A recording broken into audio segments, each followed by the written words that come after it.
Welcome to Only Trying to Help, the podcast where we try to help you be helpful to other people. My name is Kate Watson, and we're here today to talk about asking permission before we help. We've got a great guest. Leslie Ballway is with us. Leslie is not only our guest, but you may know her as our OG, longtime co-host of the show when we first got started years ago. So it's always exciting to have Leslie back. Folks who've been following us for a while probably already know that Leslie does a lot of counseling and helping and advising in higher education, but that is just the work that she does. She's also a fantastic mother and friend and spouse. And I don't know, you're probably a great neighbor too. You're probably one of those neighbors who like brings over food or something like that. You're an overall badass person. Thanks for being here, Leslie. How you doing? I'm great. And I hope that I live up to some of those things. I aspire to be some of those things that you said.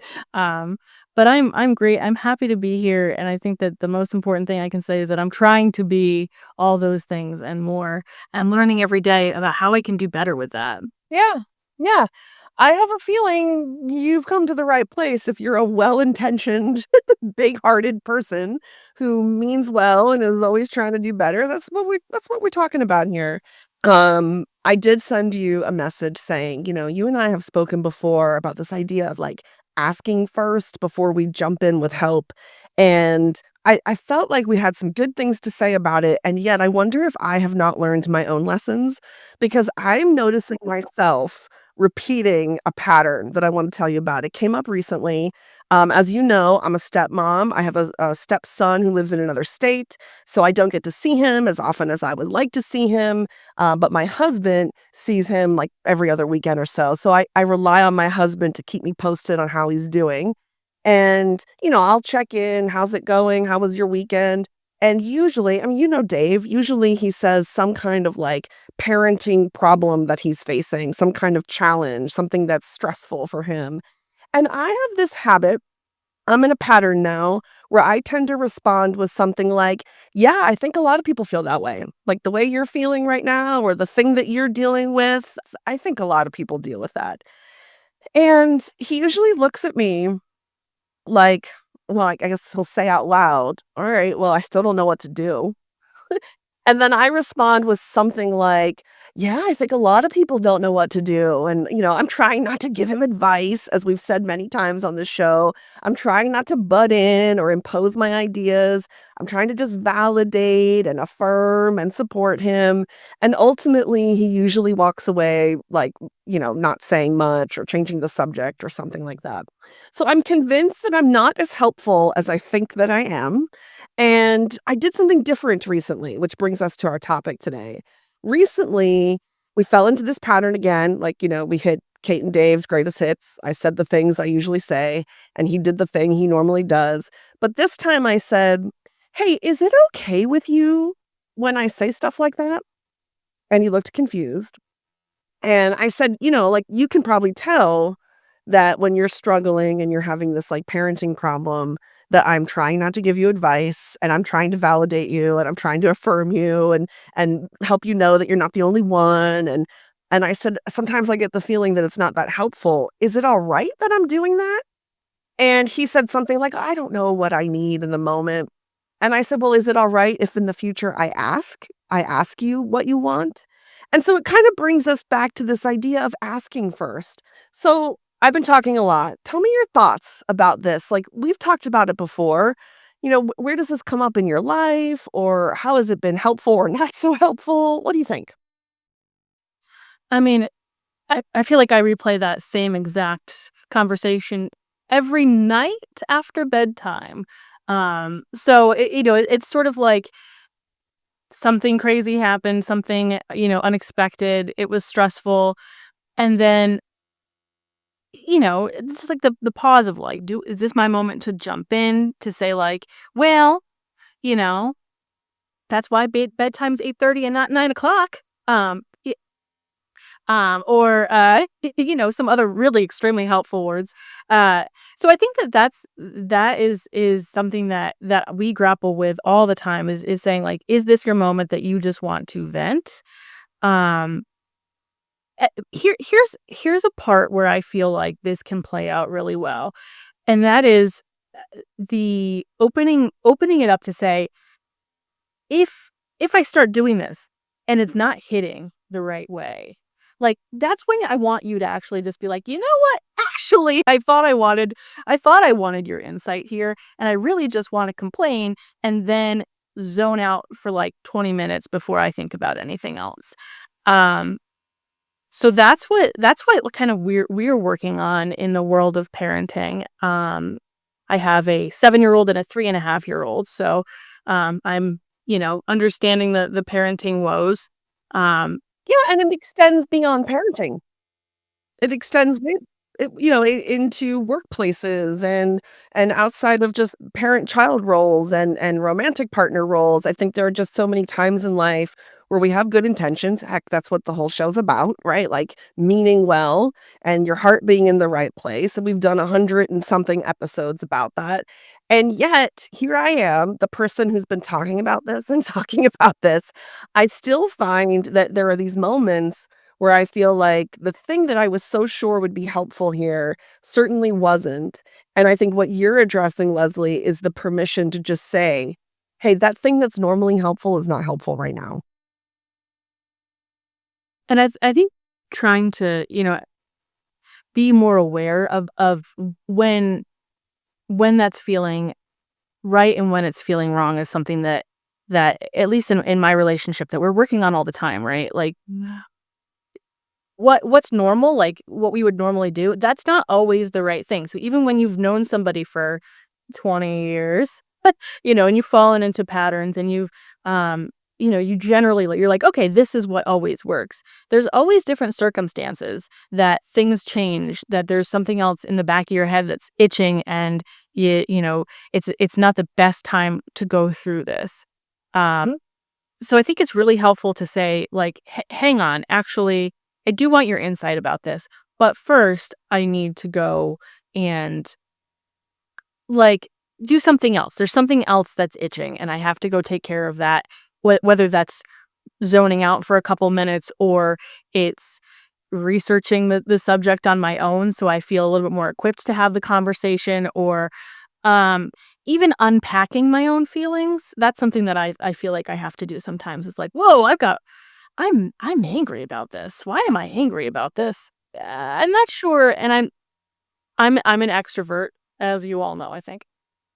So I think, sometimes collaboratively, where I'm like, I want to dump all my feelings out and look at them with my partner or whoever I'm talking with, my friend, my kids sometimes, you know, people I work with. I want to dump everything out and then see what's really catching the light.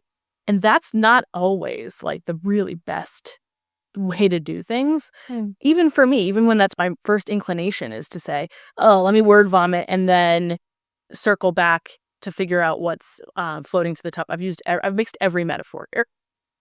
Well, it is coming together, although you've mixed all the metaphors. I think you're talking about, like, I made reference to Kate and Dave's greatest hits, like, I say this and then you say that, and then I say this and then you say that, and that's the song and dance we do, and it becomes normal. And you're talking about, like, sometimes that pattern that you fall into might not be as helpful as it once was. There may have been a time when spreading out all of your problems and dumping them on the table for everyone to see actually was helpful. And then there are other days that it isn't. And so these things are just going to change. And I guess the idea here of, like, asking a person first, what do you need right now? What's helpful? It hinges on a couple things. One being that, like, you're going to need the person you're asking to kinda know what they want. And often you might ask a person like, "Oh, okay, you're going through a tough time right now. What do you need?" And they say, I don't know. I don't know what I need." Well, I still think Right. this is a helpful conversation, though. I still think we're on the right track, even if someone says, "I don't know," because that's what Dave's gonna say 9 times out of 10. "I don't know what I need." But it's still helpful because what we can do then is start to rule things out. Okay, so you don't know what you need, but the thing I did 5 minutes ago seemed to piss you off. So how about that's probably not what you needed, right? So let's knock that off the list. I will stop doing that thing that seemed to really irritate you. And if the next thing I do irritates you, we can cross that off the list too. But what I'm doing is showing an openness to the feedback, an openness to like, I don't have to just take my approach and you just have to deal with it. I think that that's the most important part is to say, like, the way that I naturally inclined to respond to these things is not the way that it has to be forever and every time. And it may be the way that I am inclined to do that, and so I will fall back on those during difficult moments. But I think being able to communicate, say, "Oh, you know what? I'm info dumping again, and that's not helpful for this type of conversation. So rather than tell you everything I've ever read about parenting or managing or in my case, like career counseling at work, Mhm. rather than tell you everything I know about that, like let's take a second and step back and then try different things. There's nothing like when the waiter comes and says, "Put down the menu. Let me tell you what the specials are." Right? Like these are the most important things you're Yeah. gonna want. Yeah. Um, so yeah, no, I think that that's really helpful. That was a good metaphor. We're keeping that one. Like the physical menu may have options, but those are the greatest hits. When the waiter comes by with the specials, you really want to pay attention to that. I like that metaphor. Um, I think we should talk about the criticism of the approach we are suggesting. So, folks listening, I think Leslie and I are saying that if you really want to be there for people, you might have to ask them how to do that. You might need to ask permission before you give advice, or permission before you give information, or ask them, which of the things from the specials list are you having today? You might have to ask first. And the criticism or the pushback that there may be out there that folks listening might already be thinking or feeling is, well, that feels weird. That feels formal. If I'm talking to my best friend, I don't want to ask my best friend, is it okay with you if I were to advise you in this moment? It feels fake. It doesn't, that's not how I talk. And I take that criticism seriously. I think authenticity and being genuine perhaps trumps all of this, right? It is really important to be able to look to people you love and be you and not do a voice where you say, I would like to help you right now. How should I help you right now? Nobody wants that. They want to hear your natural voice. So if it does feel phony or fake or inauthentic, I think maybe you've got some work to do to find an authentic way to do this. I will say, though, there's still this great benefit to both parties if you're asking before you're doing. And one of the benefits that I think we should talk about is to the helper. As the helper, I get a benefit if I ask my friend or my mom or my partner or the team I supervise, if I ask them, how would you like me to be there for you? And the benefit is the burden is off of me to figure it out.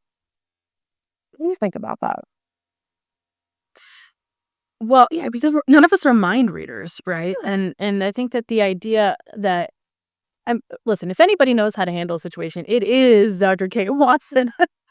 So let's just put that right out there on Front Street, folks. But If there's anyone who knows how to no, eat the same mistake 100 times and then write a book about it, it's Dr. Kate Watson. Like, go on. um, but I think to say, well, is this helpful? Like, is this? I just feel like there there there's such a I feel seen when someone stops to say like, is this what you were looking for? Like, is this helping? Um, and I'm someone who, like, I would say that I'm, like, a natural. I don't know, it sounds like I'm bragging. I'm someone who I feel like I validate people, that's kinda who I am. I want people to feel comfortable talking to me, in my profession, obviously, I need people to feel comfortable talking to me both as a, career counselor and as a manager. I need people to feel like they can come to me with good things, bad things. Let me just add, and a spouse and a parent, all those things. I need people to be able to come and say what they're feeling. Um, eh, but I also need to be able to like reflect what they're saying and and the word and, right? So like this is what you have felt. And in past times, uh, hearing what this influencer has, ideas for um, nutrition is not hit in the right way for you. Mm. So what would be good? I just feel like that feels good to hear, like an acknowledgement of who you are and what would be good. And to say, "Hey, this didn't work last time. Do you want to circle back to that conversation about how none of us are getting enough fiber in our diets or whatever?" And does anyone ever say, "Yes, I would like to circle back to the conversation?" Um, no, I mean, you're reiterating for us the benefit really to both parties if we are asking like, "Hey, is what I'm doing, is this landing? Is this working?" And part of the reason it keeps coming up in my work and in my life is, people email the show. We get comments and questions and I mean, I hate to say it, but it's basically always the same question. It's just like Mad Libs. You just fill in some other person's name and some other detail, but the questions are almost always something like, "My loved one blank is dealing with blank. What do I say or what do I do?" That's pretty much the question we constantly get from the viewers. And I usually write back something like, "Well, have you asked them?" Like, "Okay, you're telling me your brother is struggling and you don't know how to help him. Did you ask your brother?" "Okay, you're telling me your daughter is struggling and you don't know how to help her. Did you ask your daughter?" And when I suggest that, people reply with, "Well, I bought a book, I listened to a podcast, I took a class, I asked a therapist," and they go on this list of all the other people they asked, not the person who's involved. And I usually say, "Look at that. Look at all the things that you've consulted. But, like, the one person who knows the answer to your question, you have not bothered to ask." And so why do we do that?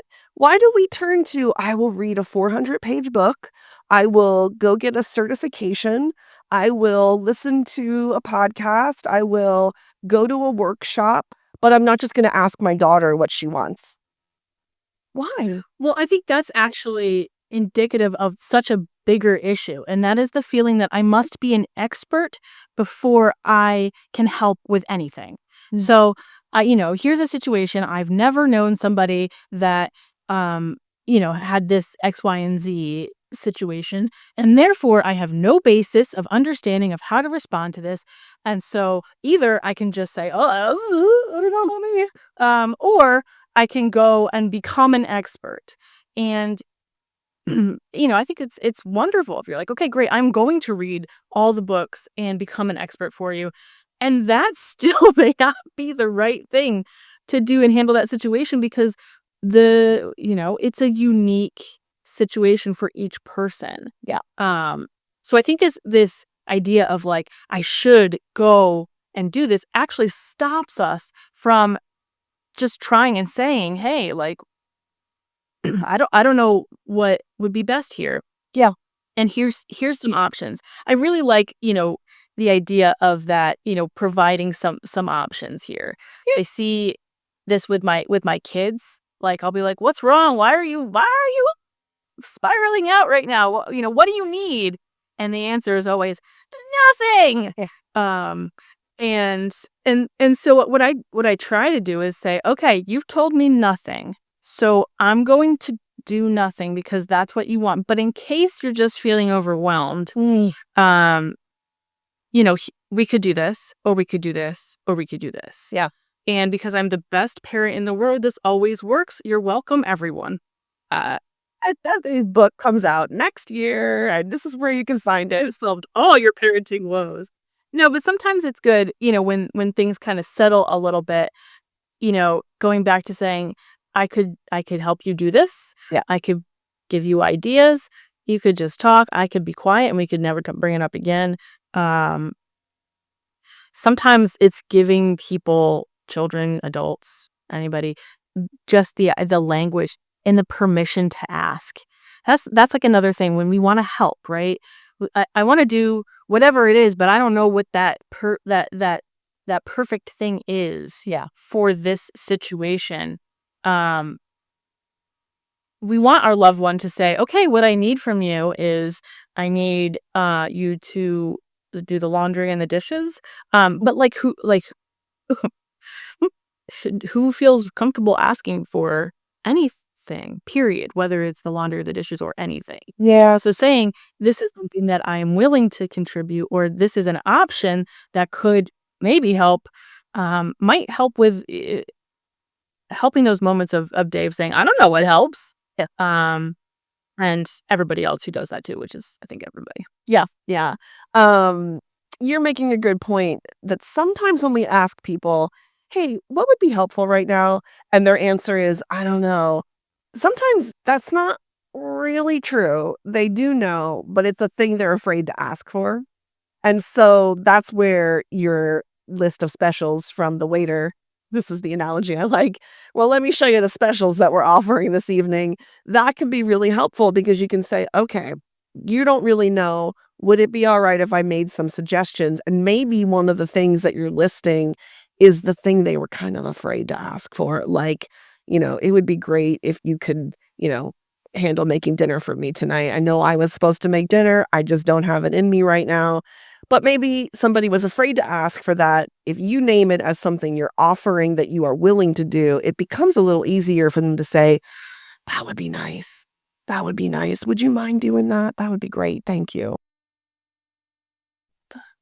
I mean, I feel like that feels so good when someone says, "How about this? What would feel good?" And, I feel like you also that could be like, "Thank you so much. I don't know what I need right now, but this gives me something to think about at the Mm. very least."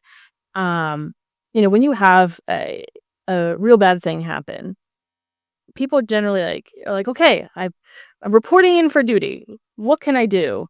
Um, and and then generally during those moments, your brain doesn't work right, so you can't think, you can't function, um, and everything feels like it's too much. So I do feel like that was it's really from someone who's been in a situations like that, I think that is it feels so good, and it also feels good to be like, "I gotta circle back to this in, 6 to 8 business days," and then I might be ready to think more, clearly about what this could look like. Yeah. Yeah. Well, I mean, I want to, speaking of circling back, I want to circle back to a couple things we said just to start to bring this together. I mean, we've said, I think we started with this example of me and my husband and our greatest hits and how I'm realizing we just are in this weird pattern that is not working in this conversation. We've said number 1, maybe check your greatest hits. If you tend to say the same thing to be helpful, check once in a while to see, like, is this actually helping you the way that I think it's helping you? We've also said though that this can be applicable across many relationships. This can be an approach to helping your kids or your coworkers or your neighbors or your aging parents or whatever the case may be, that we don't have to guess, we don't have to read minds. We can just ask people what would be good right now, and is it okay if I offer this, and is it okay if I do that for you? Um, and I've been trying to also highlight how that lifts the burden off of us. That you don't have to be a mind reader, that you don't have to have read all the books and be an expert. The burden is off of you. You don't have to know how to help all the people all the time. The expert is sitting right in front of you. So, not that I want to discourage emailing the show. I want everyone to email the show, but maybe before you do, pause for a moment and be like, before I go email some podcast and ask how to help my child, maybe I should ask my child. And then if you're stuck, email the show. But I've noticed this pattern that people will turn to us before they turn to their own family members. And I think that's an interesting pattern. Well, I think it's such a more difficult thing when you're like, okay, this is in real time with a real person who I care about so tremendously that I really want to help them, but I just, I don't want to do the wrong thing. Um, and Stakes feel high.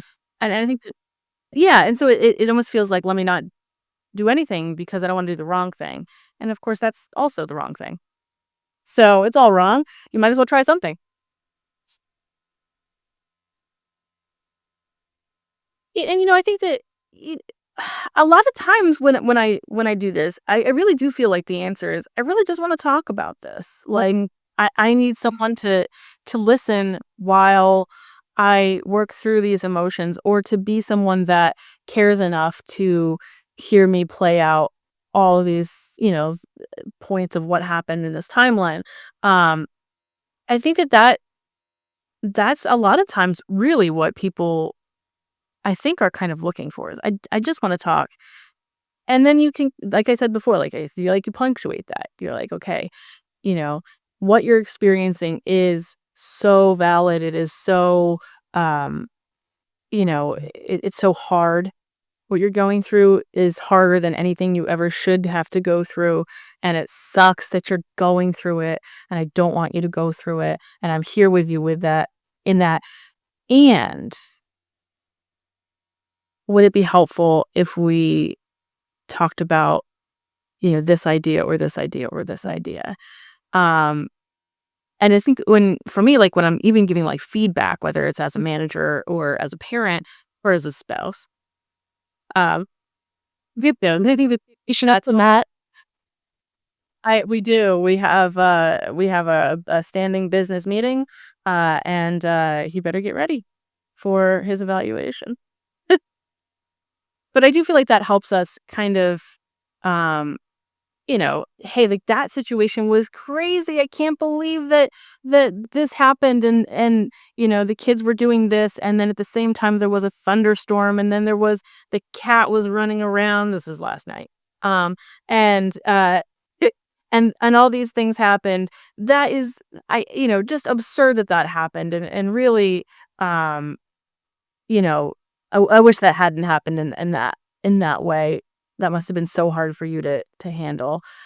Um, and then when we get through that, and as I was listening in from the other room, I was wondering if it would be helpful in that moment for me to step in as the other parent, or I was wondering if you had thought about, um, doing this angle. I don't want to get deep into the parenting stuff, Yeah. guys, and but uh, you know, I think that almost primes the conversation to feel better. So you're like, okay, well, I do have suggestions. I do have ideas, because I am, you know, Kate, you are a brilliant person. You are an empathetic person, and you have ideas, and maybe you see sometimes what other people don't see, because everyone has blind spots, right?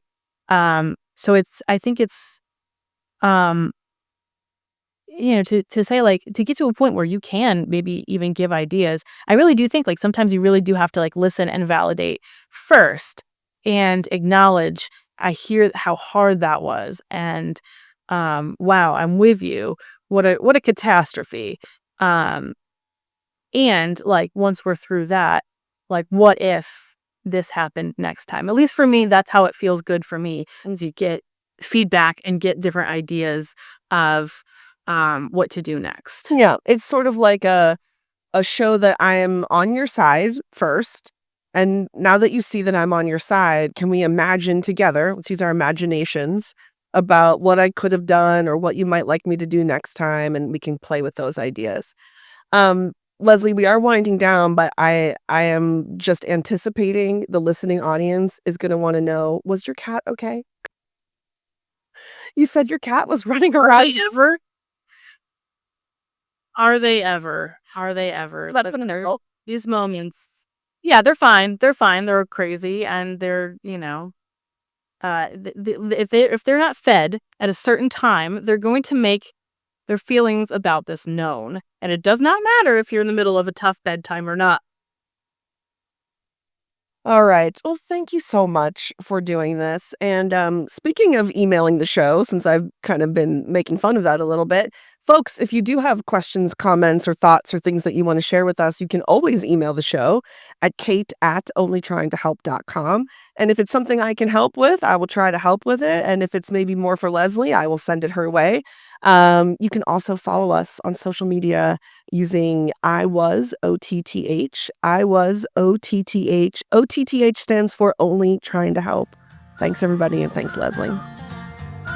Thank you.